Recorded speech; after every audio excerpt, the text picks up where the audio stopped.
Have you ever thought about that phrase, rhyme or reason? We say, there was no rhyme or reason. Why do we say that? I think it's because we recognize that sometimes reason can't explain things to us, and we have to turn to rhyme, to art.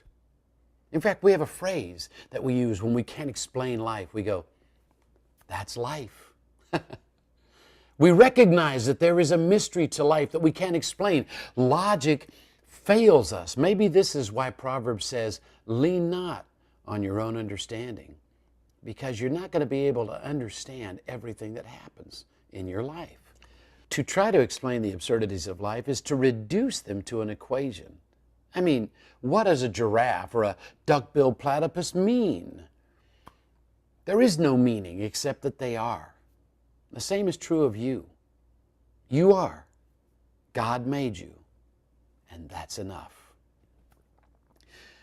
We don't always understand what God is doing in the world or in our lives, but if we believe that He is an artist creator, and if we believe that He's good and that He loves us, then we can trust Him to make something beautiful and good in the face of the absurdities of life. Any Christianity that insists that it can explain everything is a false faith.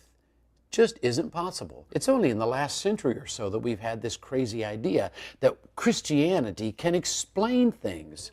Christianity actually shows us the mystery and teaches us to live with it and to embrace it. That's, you know that old hymn, we'll understand it better by and by? They got it. Life is an adventure. We weren't meant to remain in comfort and security. Achievements come with risk. The promises of God oftentimes lead us into the unknown. We talked earlier about stepping across the borders of our lives. I want to ask you again, will the borders of your life equal the borders of God's promise? Well, the book ends as it began, with my dad. He had such an incredible encounter with God on that Christmas morning that it changed his life and mine. I want you to know something. The same God is at work in you to make something beautiful and good of you. So here are my questions. What's your take on life's absurdities?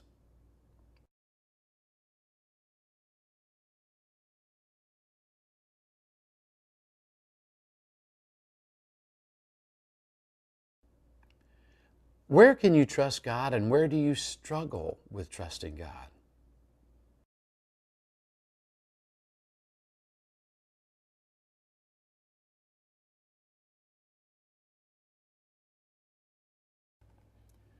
What borders are keeping you from following Jesus into His promises?